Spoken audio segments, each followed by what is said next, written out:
hour late. So we try to make it, yeah, so we will end late, I guess, yes. But the idea of this panel is that Switch members, members of the Switch network, speak about, very briefly, what impact the project Switch had on their institution, or what kind of activities they did for the first time or have been able to do within the project, or what kind of changes occurred in the institutions or in their thinking.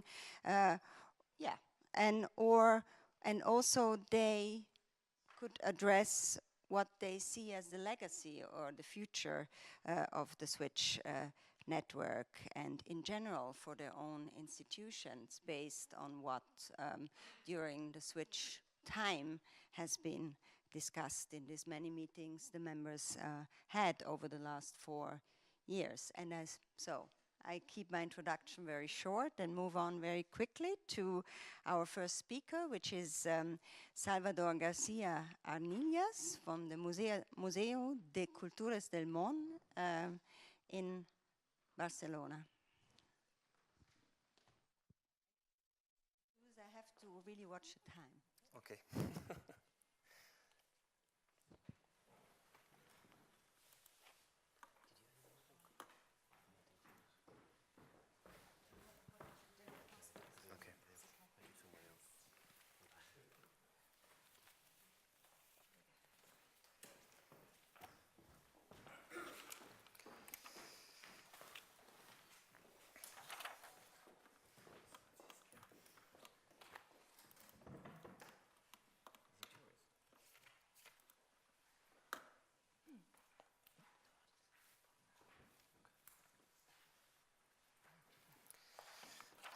Hello to everybody. The Ethnological and World Culture Museum is Barcelona City Council museum. It has 2 sides: the World Culture Museum, which opened in 2015, and whose permanent exhibition displays the diversity of various cultures from 4 continents, and Barcelona Ethnological Museum, whose permanent exhibition, which was also updated at 2015, reflects on contemporary society through its ethnographic collection from Catalonia and the rest of Spain. When this institution joined the Switch project, it did so as a World Cultures Museum, because at that time it was considered as a new municipal museum. Today, both museums form part of a single institution, as you can see in our new corporate identity on the bottom.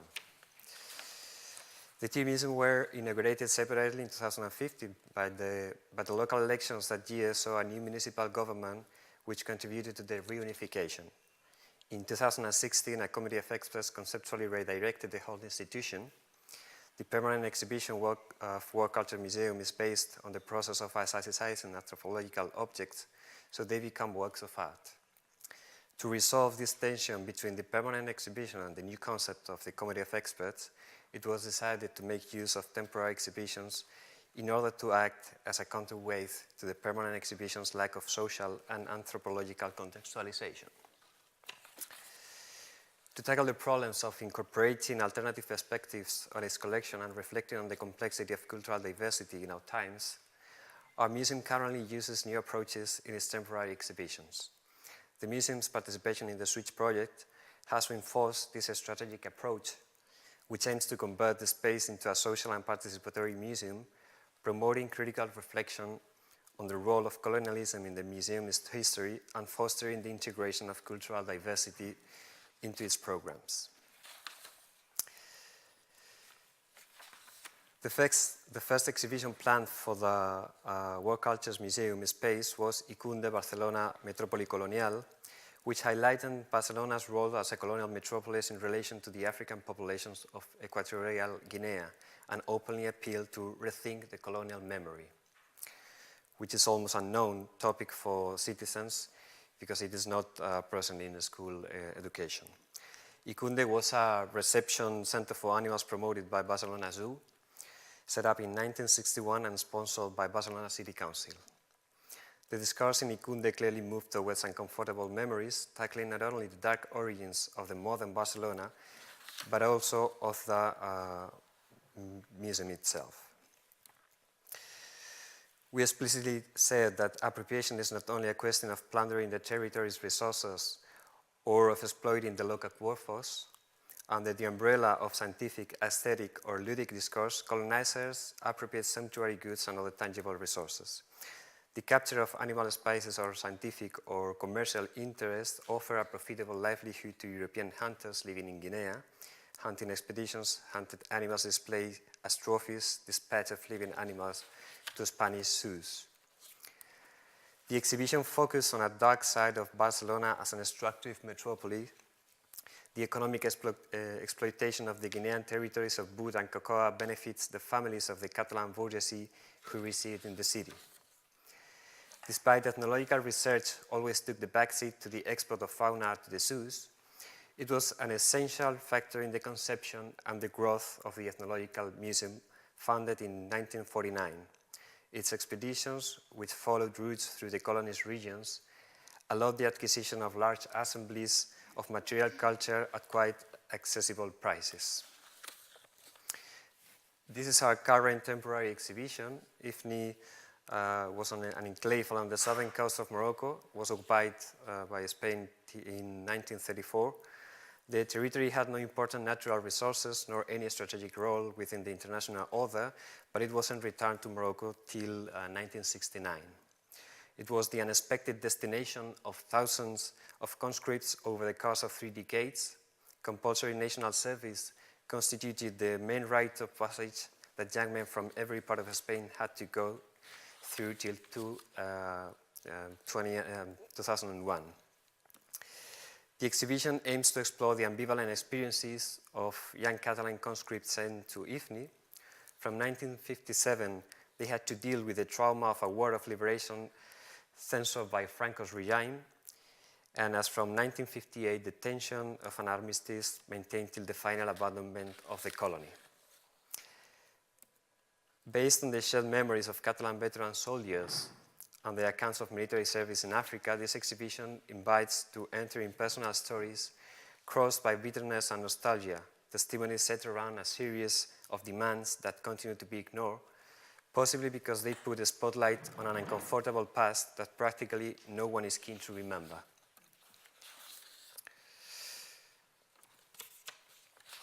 The Dialogues with Africa project was developed throughout 2016 and involved a focus group, a lab meeting, and a collaborative exhibition.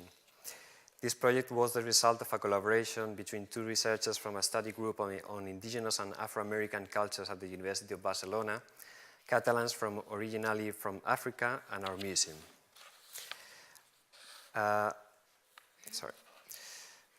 At the focus group, each participant presented 2 objects that brought back memories of their country of origin, while the museum did the same with objects from its collection. Some of the objects brought by participants have a great capacity for representing the collective dimension of a cultural tradition, while also giving meaning to the personal story of their owners, which often tie in with the importance of the family for transmitting culture. Second, they show the difference between personal heritage, linked to a collective memory, and the museum's heritage, which is the product of external research and scientific appropriation that seeks to be representative of a cultural tradition. Whether it succeeds or not, as made clear during the sessions when the participants did not recognize the representative value of some museum objects. The exhibition wanted to create a space of dialogue, reflection, and memory, and broaden the spectrum of the museum to reach people who feel they have been transported to their countries of origin, their roots, and their memories. The objects owned by individuals and the museum share a large showcase, and there was also a video for the life stories, memories, and emotions of the owners.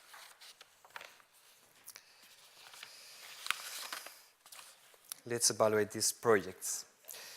In the case of Ikunde, no communities of African origin were involved in preparing the exhibition program, in contrast with previously projects as Africa's in 2008 and Dialogues with Africa in 2016. And in the case of IFNI, the focus is on the testimonies of the Catalans who made the military service, but the voice of the old members of Morocco Armée de Libération Nationale is almost absent, only present in one single video with testimonies. And in dialogues with Africa, the museum information is impersonal and uses scientific language to talk about objects in the collection, while the texts have give voice to the items belonging to Catalans of African origin are their own personal testimonies. I would like to think polyvocality does not mean coexistence of voices. So how to articulate both voices in order not just to coexist, but also to create a new, different, and enriched voice.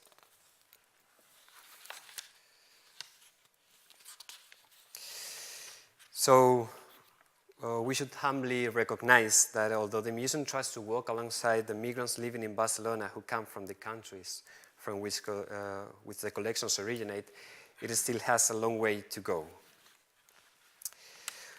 What's next?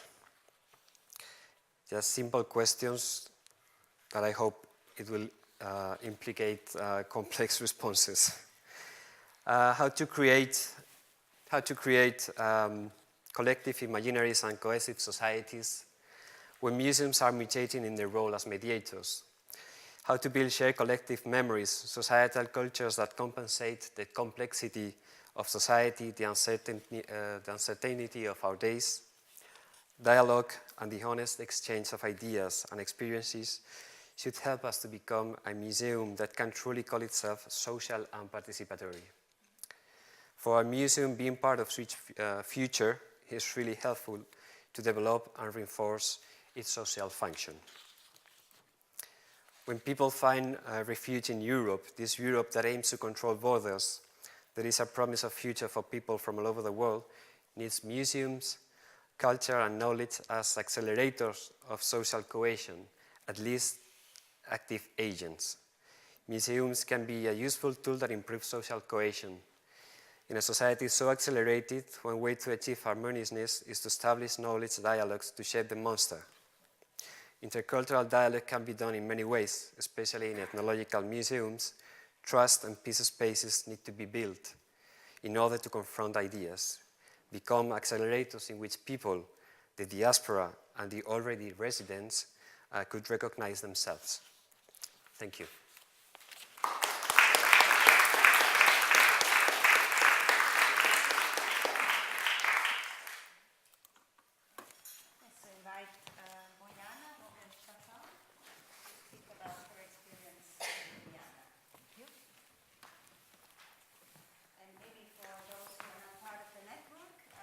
Barcelona and Ljubljana, the two museums, have been new in this European network. They have not been participating at the predecessor project in yeah, you as well. You have not been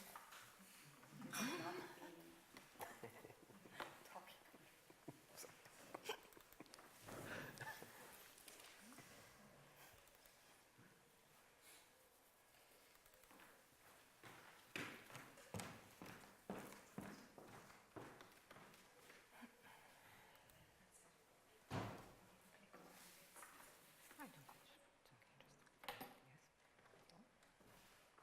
Thank you again, and good morning from my side.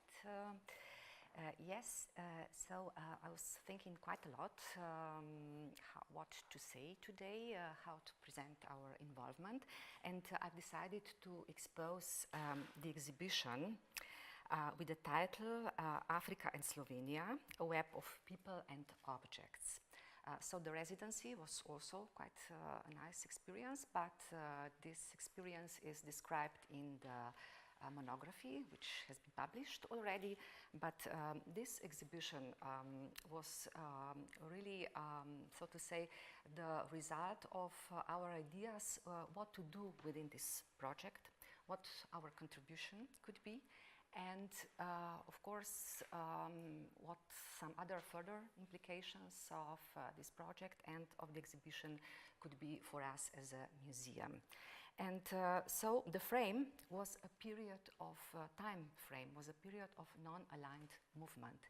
This was the movement that was developed in the 50s, also then in 60s, 70s, 80s by the so-called third world countries as opposition to Western part of the world under USA and eastern part under ex-Soviet Union. but these ex-colonized countries and of course Yugoslavia under Josip Broz Tito government established this movement. And why this frame? Because this was also the time, especially 70s and 80s of the 20th century, when a museum obtained some very interesting collections from Africa, and they were collected by specialists, engineers, Slovene engineers, who went to different African countries as specialists for forestry, engineering, and so on.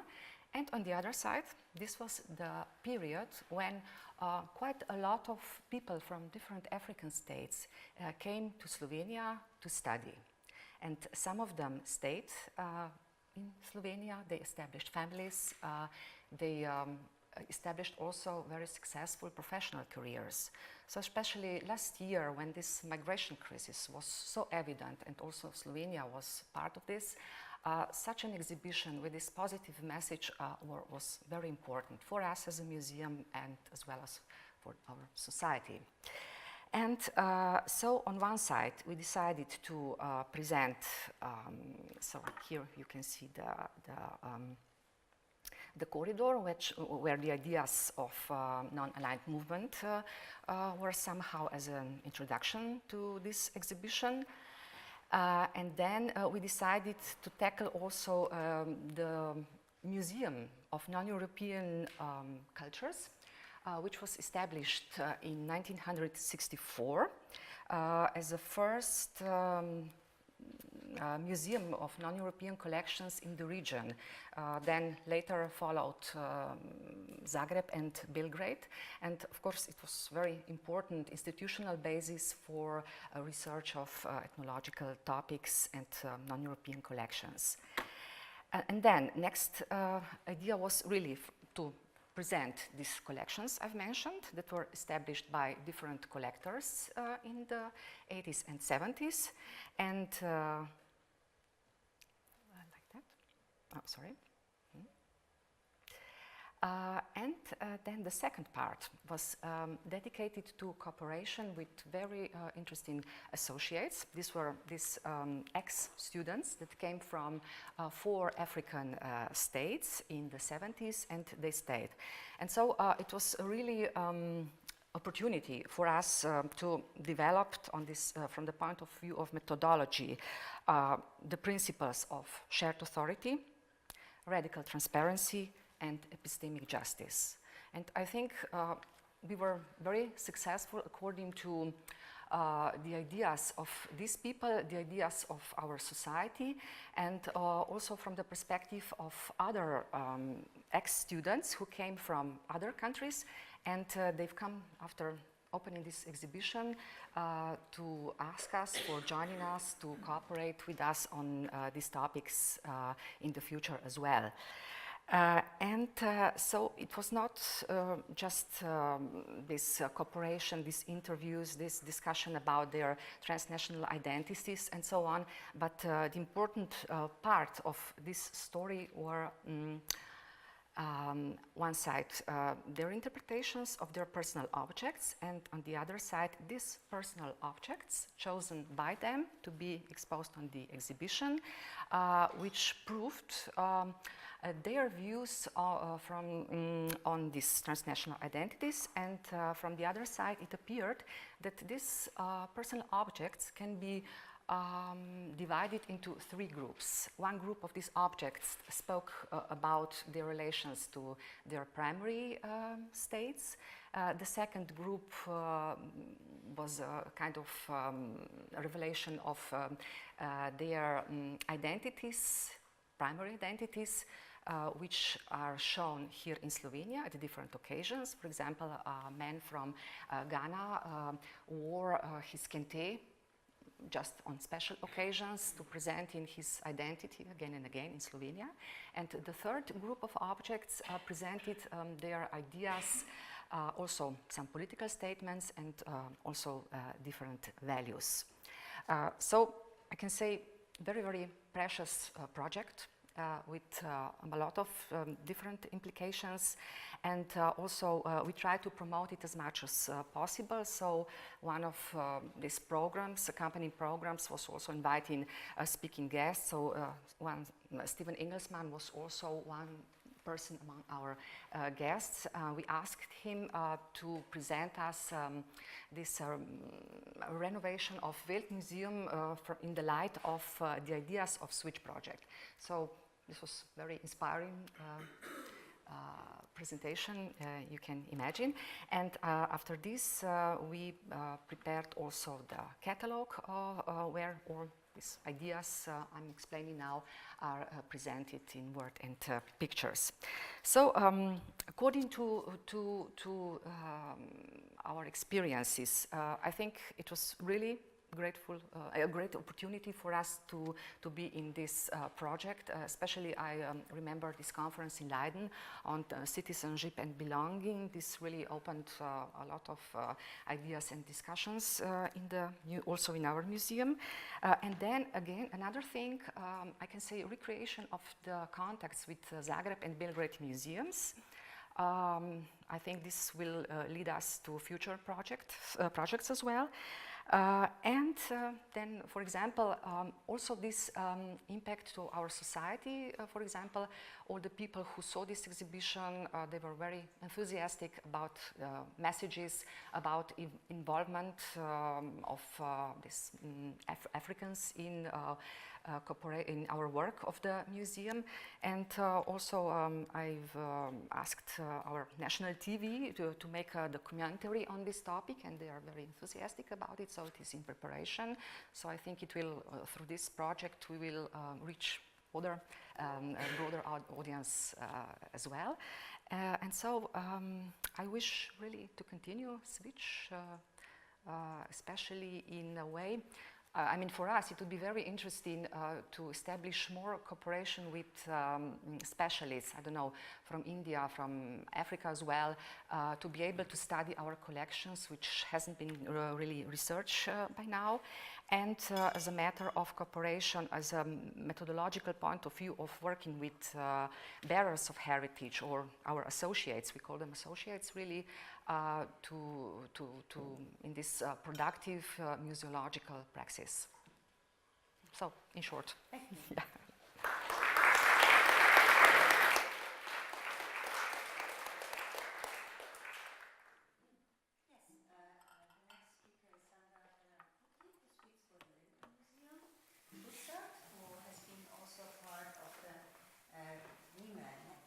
Before Switch.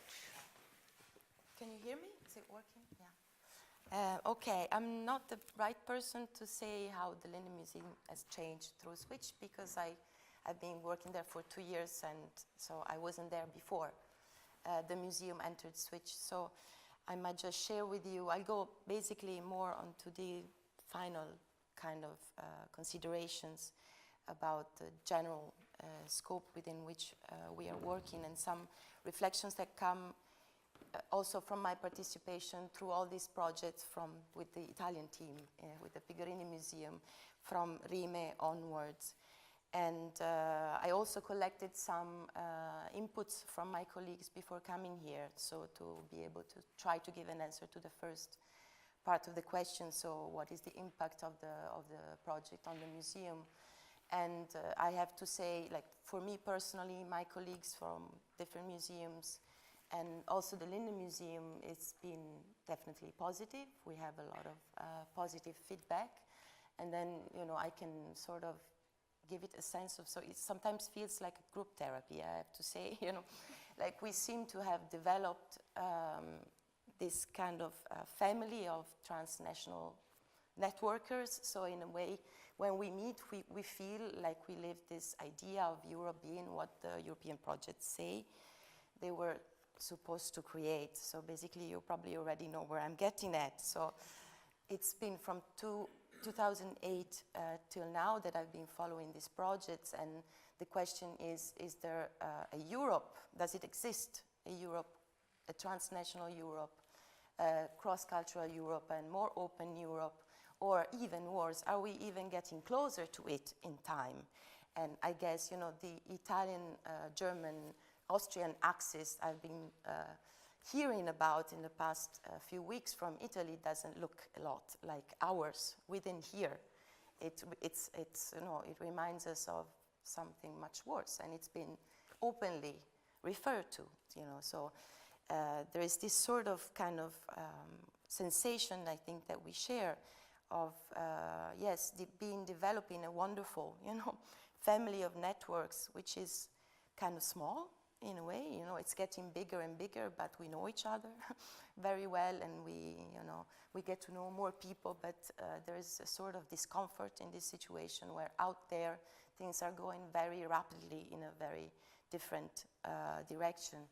And this reminded me of an inspirational idea I got from William Kentridge. He's a South African contemporary artist, and he said, when I'm developing a project, I looked at a picture that I would want to take, the nice one, the frame. So like here in Cambridge, you know, we have the place where we've been having dinner or lunch, the facades of the building, and then he says, and then I turn 180 degrees, and I take a picture of that, of what's exactly behind me, I would never have looked at. And I sort of mix it with what I hear from Italy now. You know, we intellectuals, we've been called radical chic. There is sort of like a repetitive wording associated to us, which is related to a cry from the working class, of the Italian working class. And I think it's pretty similar in Germany. I don't have a sense of it so much. But yes, it's like, you know, have we been talking to everyone really? And who is really the other for us? And I mean, us as a family, as a transnational family of people trying to go a certain direction. And that I also linked it with the conservators part in our sort of project, which is usually just the part where we go back and we try to do things with partners and they say no, because they are doing their job. And so, you know, one probably practical thing would be maybe to include the people that have different traditions. You know, they are different traditions. It's a sort of different community. You know, it's about also keeping a watch on how our society, our community are stratified. Ours, the social classes that we belong to and that we talk to, or not. And that's also kind of interesting when we talk to communities, we seem to forget that. I mean, there's social stratification everywhere, and there's authority everywhere. I would give you an example about a visit I had in the Linen Museum from a member of the Karagwe family from Tanzania, a princess. And we have some Karagwe iron pieces. And of course, I was very happy. It was a Sunday, but I hosted her and I came into the museum. But the guard that was sitting in front of the space for the exhibition, you know, we had a rule that nobody was supposed to go in that room because they were dismantling the old exhibition. So basically, we were stopped at the door because she had something to do, which was to protect people from coming in. And, you know, my reaction was like a normal reaction with my habitus. I was like, oh, how could you, you know? So, and until yesterday, basically, I started reflecting on that. So I don't know that woman, you know, I don't know how she thinks, and I don't know how can she not understand the beauty of somebody coming, of a young princess coming from Tanzania to see that object and, you know, and be blinded by a rule. But that's, I mean, I think something that we have to do to really translate the beauty. Because instead, you know, I just don't talk to the woman anymore. She doesn't talk to me. And, you know, I'm the curator. And I say, I'm the curator. You're supposed to let me in. But that's not to solve the problem, in a way. It's to stress, you know, I'm sort of cooler than you. I make the cool decision. And then I wonder, you know, who is she going to vote for at the end? If I, as a left intellectual, you know, transnational person, judge her all the time and don't try to bring her in. And I was also very struck by the reference to this idea of the globalization of boredom. There's a lot of stuff going on out there that's very quick. You know, you have this sense of a lot of people not being able to see the beauty, which we have been acquainted with. I mean, we talk about different kinds of beauty and of course problems, political dilemmas, but also beauties. And I think we should try to concentrate on how to translate that and how to bring people with us instead of saying you should be different. Try to see if we can really translate the beauty to more people, and it means more social classes in our situation. So like here, the back picture in the Cambridge University place would be like when you get to the elevator upstairs, then you have the leftovers from the workers, from, you see what we use in a way. And so sort of, I thought of the conservators and the guards as some, who are not invited in a way to our conversations. And also in one conference we had a small workshop in the Linen Museum. Gesa Grimme was presenting her work about Provenienzforschung, and we are having a workshop on racism and discriminatory language. And some people from the administration came to the museum, and we were doing presentations about, for example, I was in a presentation about the concept of primitive art, and going on with academic connections and given for granted. And I thought it was very simple, but also people from the administration were not stupid at all, very intelligent, smart, and open people. One of the first things they said is like, oh, it was too, complicated for me. It was and she didn't feel entitled to say what she thought.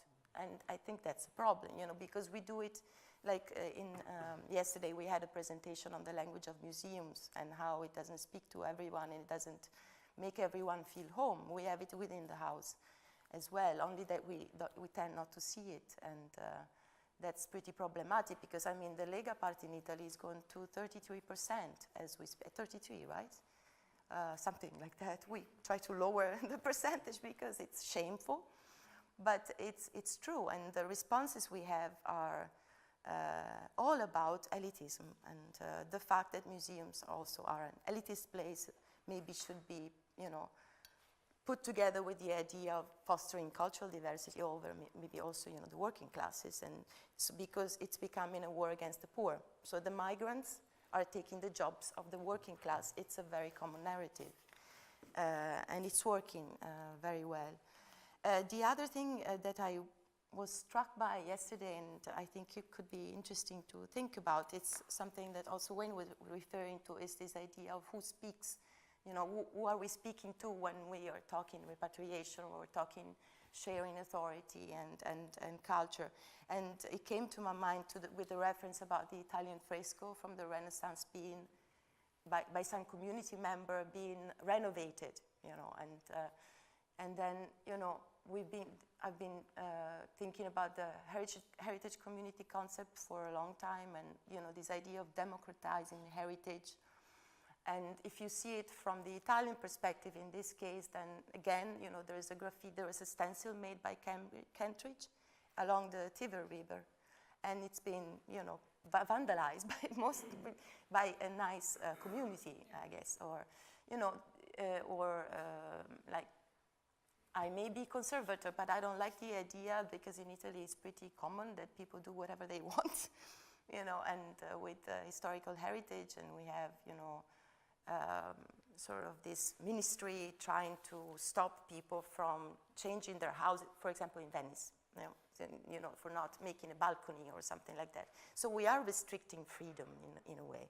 And that's one problem, and also I think important for when we speak to other people. For example, well, I can be very easily practical and complimentary to Switch, because it's the first time I had the opportunity to meet a member of the Benin Kingdom.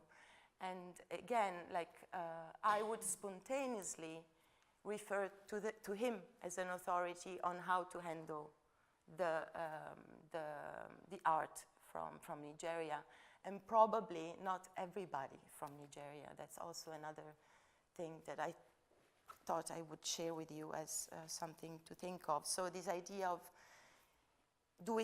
I think we have more responsibilities than ever in this moment. That's just very complicated to take them.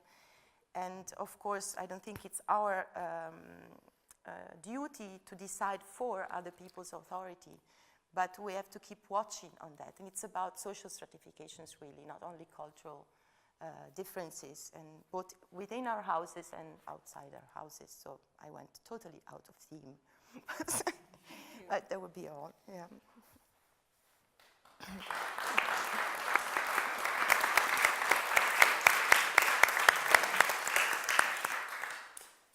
So let's move on to Bambi Kuppens from the Royal Museum for Central Africa. What is your impression on the impact of Switch? Well, actually, I'm standing in for the director who couldn't make it, and he had intended to talk to you about a possible future of Switch, and that is probably related to the fact that the museum has been involved in these kind of projects for a long time, so that he preferred looking towards the future rather than reflecting upon what has been happening in the past few years. And so, well, he basically told me that for the future he considers provenance research a priority, but other than that, the brief that I got was just go there and listen very attentively to all the interventions, which I've done very faithfully. And so I want to share some of my reflections with you, and actually they are related to what Sandra has just been talking about. My own research actually focuses upon collaboration with African diasporas, but these past days I too have been thinking specifically about white visitors of European ethnographic museums, including our own. And so I'm rather surprised myself. I mean, Switch is about to come to an end, and the RMCA is due to reopen. And at this stage, I'm beginning to actually think that ethnographic museums should rethink themselves in a rather radical way. So that comes rather late. So that may be for a future renovation of the RMCA, while I'm still fed up with the current one. But anyway, we've talked a lot about how ethnographic museums should reflect 21st century anthropological methodologies. And I think we can all agree upon that. But at the same time, I'm struck by the fact that if anthropologists do not limit their research to the former overseas colonies anymore, while we have many different types of museums dealing with various aspects of European cultures and art and history, for the most part, what comes from outside of Europe remains relegated and restricted to ethnographic museums. So that is one problem. The second problem, I think, is the term ethnographic in itself, and then I refer to Tim Ingold, who says that for anthropologists, ethnography always seems to be going on somewhere else, and Johannes Fabian, who says that for lay people, the ethnographic evokes the exotic. We've talked about provenance research, and I agree that it is important, but my worry is that it retains a focus on white agency, and that if we privilege it, that there is a real risk that visitors continue to consider ethnographic museums as cabinets of curiosities, only with better labels. Because I have a very real fear, and that is also based on my experience in the RMCA, and specifically the nostalgia that many white visitors have for the old permanent exhibition, that white visitors very often frequent ethnographic museums to be transported to what they consider to be worlds which are very different from their own and which have no bearing on their own worlds, without any real understanding that all these worlds evolved together and shaped and influenced one another, at least since the start of the modern era. And so, for instance, in the feedback that I asked for the course that I gave on the anthropology of the arts, one student wrote to me that she had been most struck by the fact that I had told them that African cultures change over time. So this for her was a very big insight, and I think that tells us something. And as I've said, many white visitors regret the RMCA's refurbishment and would have preferred it to remain a museum within a museum, about a museum. But for us, that was never an option because most Belgians are introduced to Africa through museum visits, and for many, Tervuren is as close as they will ever come to visiting Africa. So under such circumstances, I don't think that we can simply put them in a time machine to look at Africa through white Belgians' colonial eyes. And not in the least because research establishes again and again how colonial imagery of Africans damage relations between white and Belgian black citizens. So these colonial representations, they are not innocent, but they have a very real and concrete impact. Now, I want to return to another text by Tim Ingold, where he proposes that we do not live in a material world, but in a world full of materials that are in constant flux and change. And he says that the world we live in is more comparable to a kitchen or an alchemist's laboratory full of ingredients that we mix in an endless process of transformation than a department store or a museum where objects are neatly ordered and organized. So that made me wonder, what would a museum that takes inspiration from a kitchen or an alchemist's laboratory look like? And I was reminded of a guided tour that I was supposed to give a couple of years ago to an association of elderly Congolese women, but they took one look at me and then they decided to give me a tour throughout the museum. And the most interesting was their reaction to the natural science dioramas that are so dear to many of our white visitors, because the only reaction that invoked in them was a list of the animals that are edible and non-edible, and how you should actually prepare them. And so I found that very interesting, but any attempt on my part to try to include that within the new permanent exhibition failed, which I still regret. But I think, generally speaking, and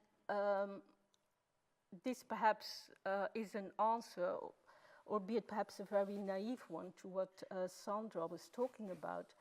I think that more in general, that instead of retaining a focus on the cultures outside Europe, that ethnographic museums should be much more concerned with interactions and connections between the West and the rest, and that they should precisely try to make visitors understand how modernity has shaped cultures across the globe over time, by comparing the impact and legacies of colonization, by presenting mutual influences between the societies of the colonizers and the colonized, and the various ways in which they have represented each other over time.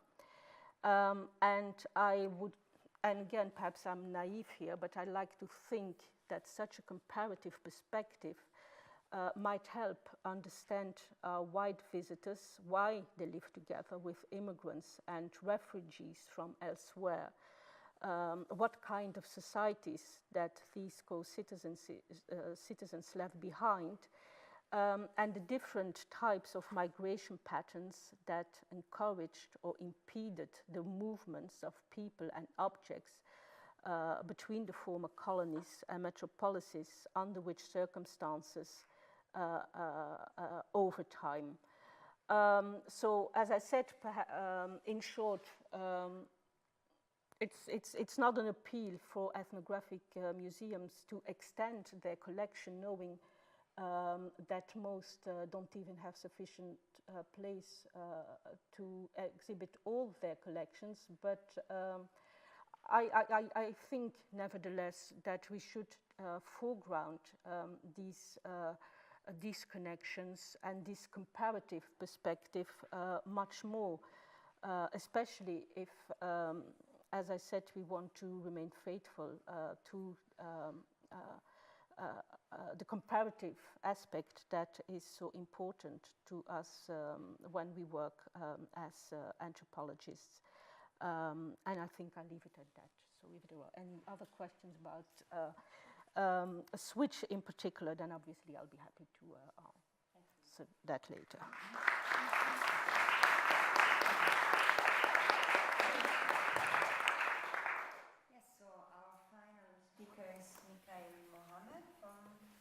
Musée de civilisation de l'Europe et de la Méditerranée, MUSEM in Marseille, and also MUSEM was joining this group of museums with the Switch network and was not part of RIME before. So I mainly focused on the impact of Switch. So in 2014, when we applied, at first, when Barbara called, at first we were kind of scared for several reasons. The first one is we are dedicated to Mediterranean and European civilization, which is slightly different than other museum part of RIM and Switch project. So we're a bit skeptical on that. Also, our collection are different. As a matter of fact, main of our collection, 75% still today is French, which is an issue, but issue that you probably don't have. So the work that we could do on the collection for us in the framework of Switch was a bit, questionable. The two other things we were skeptical about, this is the community approach, which is a very strong thing in Anglo-Saxon approach in general. We've talked about it several times during, this 4 years project. To make a long story short, Anglo-Saxon has this very communities-wide approach, when French, for reason, good or bad, that's another story, and I still have 9 minutes left. French have an approach of what we're going to promote is a community, what you have in common, and communities are a threat to the community, meaning that we deal for, colonization, for example. We had an exhibition about that, but the exhibition was about the process of colonization of Algeria, dedicated to all kind of people, but we did not work with targeted group called communities. So this is a strong difference, and with German it can work, with Italian it works, Spanish as well, but with Swedish sometimes that was difficult, to understand each other and with the UK as well. So we were very skeptical on that. We were actually very enthusiastic about the theme and the content of the program itself, questioning citizenship, European identity, belonging. And remember that in 2014, Brexit did not happen, French election either, Austrian, Italian election either, the migrant crisis, and etc. So 4 years afterward, the content of the program was very accurate to what have happened. So we'd better be careful to the next program not to be too dramatic in the theme that we're going to approach, I guess. So nevertheless, we decided to go. Remember as well that when we joined Switch Project, the museum was just 6 months old. We were a former museum, but we were just reopening. So there are numbers of things that we were not aware of. One of the first interests for museum was to join a network. And on those aspects, which was an outcome expected from the program, done. You talked about family. This is exactly that. We're different. We've been accepted towards that we're different, and we're happy to be part in the family. But it works also because we have produced content together, which is now, calling each other, sharing, you know what I mean? We have produced things together. So on this aspect, we're very happy on the outcome of the Switch program. Just a couple of key figures as well. Internally speaking, 100% of the staff, I made a survey, 100% of the staff have heard about the program. They are 132, so all knows within 4 years what is Switch and what is it for. and 45 have been directly working on it, which is actually pretty good. We had different format of work that I'm not going to coming back on. Nevertheless, our main focus is the Mediterranean, and we have strong partnership with Maghreb, with Lebanon, Turkey, and etc., and not so much with Europe. So even if it's written on our gate, you know, Europe and the Mediterranean, this is thanks to Switch that we really invest our European displays and, I would say, programs. So again, this is a second very positive outcome. For the different formats, you know, we had the experimental exhibition, which was 45,000 visitors that I would underline in the financial report in Wien, of course. But I would like to share with you one thing, a failure that we made. We failed in a way. So we had this experimental exhibition, the first chapter. So we invited an artist, excellent artist, Portuguese, I won't tell you his name, very famous. We picked a group of students. They are 15 years old, living in an extremely poor district. Marseille city center is extremely poor, the second poorest city in France. We worked with those 15 kids. Most of them have different nationality, 12 different nationality, and they speak average French. A great artist, a targeted group, a curator, and it went hell. So basically, we were very enthusiastic, and we've done exactly what was on the paper, and it didn't work out. Because the artists say to us, this is either my voice, after their voice. You know, someone is too much in the program. So we said, okay. So we kicked out the artist. And yeah, which is good. But I mean, he was okay with it. And then we stayed with the curator. He said, well, but the kid wants to take objects that don't match together. Well, but that's not the deal, because, you know, the kids actually were very reactive, and they said, no, we want these objects. You told her that we could pick whatever we want. And one of the kids, we actually have a very poor level of French, said, at the first meeting, you talked about shared authority. So why don't you share? So we kicked the curator out from the program. And so we just stayed with the kids and the scenographer, which was not the plan, the initial plan. And the exhibition was, and that's the thing, you know, yesterday we talked a lot about the relationship that we should have with what Anglo-Saxon call communities. In our case, we position ourselves like we have been obliged to position ourselves as offering a critical space without any relationship, which was new for us. And one of the kids asked us, can we have a set of the keys if we want to come back to the storage? Which makes sense, because, you know, we were so, you know, sharing authority in the framework of the Swiss project. So at the end, the exhibition was a success, even if we kicked out an artist and a curator. And we included it in the program. And this is one of the great things that Switch have gave us. You know, sharing authority is not obvious for us, because in our museum at least, we're in a very vertical approach still. And even if we are just 5 years old, we still, you know, have inherited from this very vertical approach. And this has been a great adventure. At first, we have considered it as a failure because, you know, what we expect was not what have happened. We wouldn't have done it this way. We have done all, you know, the text of the exhibition were full of mistakes. The sentence was bad. The scenography was ugly, but that was great. You know what I mean? You know, so how do you, and this is one of, I would say, one of the most beneficial thing of Switch. This is Switch have gave us the right to fail and to take risk. One of us talked yesterday about daring, but, you know, the experimental exhibition supposed potentially to fail, and usually, we just measure the action of our museum with the number of visitors.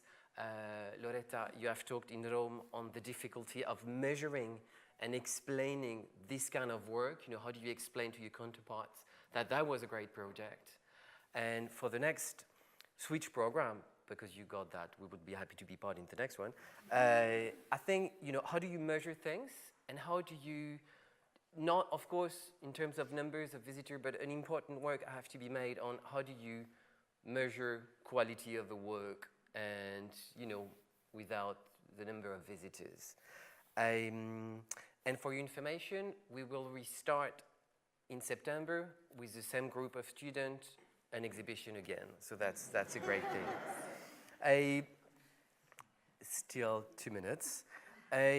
If the theme and the working format was very good in Switch and very accurate, and I think it really matches to, you know, our concern, one thing is extremely important. This is the methodology, which is as important as the content. That was extremely important to talk about citizenship and belonging.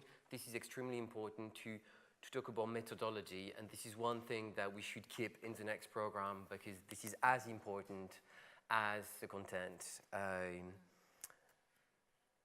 Yeah, so just 3 things to share again. For the next project, yeah, we should do it.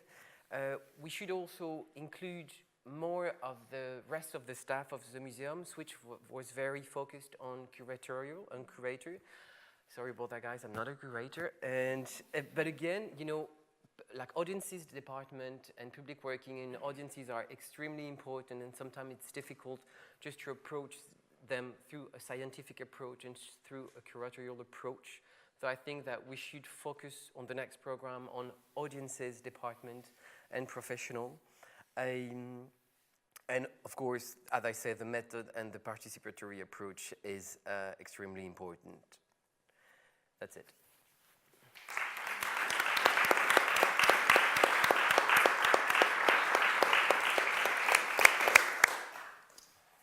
Thank you very much for your insights and thoughts about what has been going on in the last 4 years, and where you would like to see a possible project to go, or a joint adventure again in thinking for the future.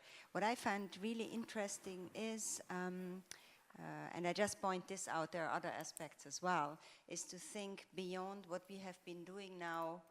Or I don't have to say we, because I'm not part of the network right now, but anyhow, as museums, to think a lot intellectually, as you said, and also in other conversations with people present here, I felt that there are other parts of the museum work and teams, and you address the audience, however we see it, white and all our other communities or community that we address in our work or want to address to. It would be, I think, interesting to think about how we can involve also other staff members, maybe like gallery guards, and include them in this network and discussion, so that we don't just network on our level, but also on other levels of the museum. I find that a really interesting idea, worth to think about, and also for the audience, also to include maybe representatives of that audience in the meetings and workshop. I think that's certainly an aspect worth to think about. But I would like to open to the floor for questions and comments. Yes, first question, as usual. Before I ask the question, I just want to say thank you to everybody. I might leave soon. It was wonderful. I'm not part of this network, but I enjoyed it from the beginning up to the end, even if not always I agreed with everything which was said. I'm passionate about the combination of museum anthropology and social research, so that's why all my questions sometimes are rough. So, my question is for Bojana, and in relation with what Sandra was saying about class. We didn't hear much today about class.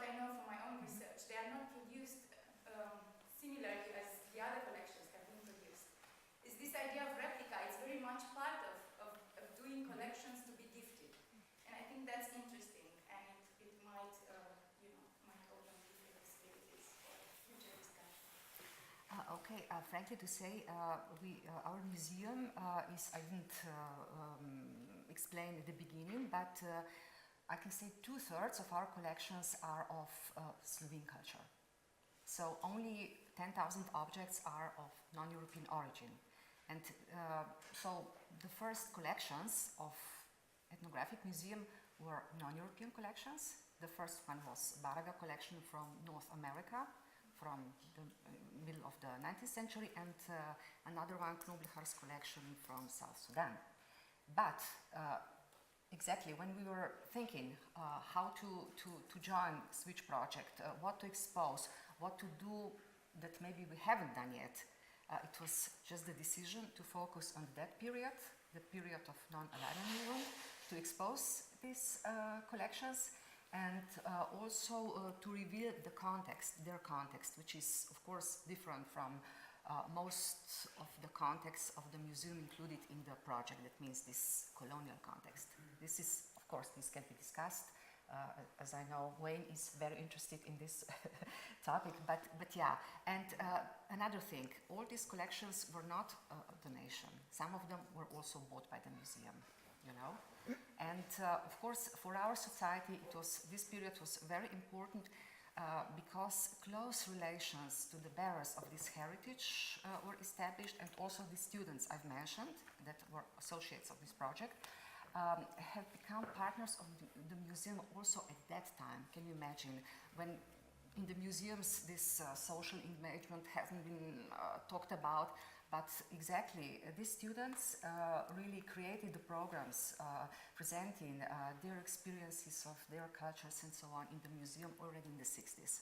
So this was, I can say, very revolutionary practices of that time. And yeah, it was a specific period really, and also this impact of President Tito was really very, very strong, and also this I can say collection in Belgrade, which was the basis of Belgrade Museum of African Arts. It's private collection of a couple who were close friends to President Tito and so on. So there are a lot of stories, and of course this specific time and social context. So, in short. Any more questions? I think Aaron Hartley wanted to make a comment about Yes? the issues that came up earlier. Yes, it was just the well, just quickly, and it was in reference, sorry, thank you, fantastic presentation. It was just in terms of the, I think it was Oral who said about ambassadors, just in the context of giving it back where to next. And we had the same experience when the Māori exhibition went to Chicago, and many of our elders, the late James Henare, they said yes, these times it was asked of them, well, don't you want all these treasures to go home? He said, no, look, we want some of these treasures to be ambassadors of our culture. But it was premised on the notion that there was an emerging relationship. And their relationship there was, I suppose, further affirmed when Māori gave a very large Roman greenstone, Māori stone, to ensure that that museum continued that relationship. That was the first point. But the second point was, just in line with the volumes of the discussion that George and others had, was that it reminded me that, you know, we do next, and quite apart from, you know, restitution and different frameworks from different nations, and that it was one that the American Museums Association and Alliance had the same predicament a few years back. And what they were at absolute impasse between First Nations and many of the American museums because around the loans and how very bureaucratic and stifling and hard it was. It was becoming barriers of, it wasn't so much that we will loan, it was like every reason not to loan. So what that organisation did, and it was just a thought for the way forward, I suppose, and I was just sort of thinking with some of the colleagues here, is that wouldn't it be great to imagine what they did was that they instituted, I think, 3 or 4 very simple statements, framing statements for the American Museums Association, and it was premised on the idea that we will loan, or we will reconnect treasures back to the source communities to ensure, and it was the mindset, and it was really just the mindset that was sort of saying, we will reconnect treasures back to their source communities. And I'm just wondering there in terms of the policy and practice framework, whether as a collective of the Switch network, I know that we're doing that in Australasia and in New starting to say, well, how might we work together, museums, to make this happen? You know, and rather than sort of saying and opposing so much conservation and every reason not to, right? How can we make that, and it runs along with Macron's statements and so forth, what can we actively do to reconnect Parliament treasures? And I think acting as a dynamic hub or fraternity or museums in the switch network in Europe could be one solution or one idea. That's all I have to say. So I think if there are not any more urgent questions, we would move on to the next panel. Thank you all very much for your attention.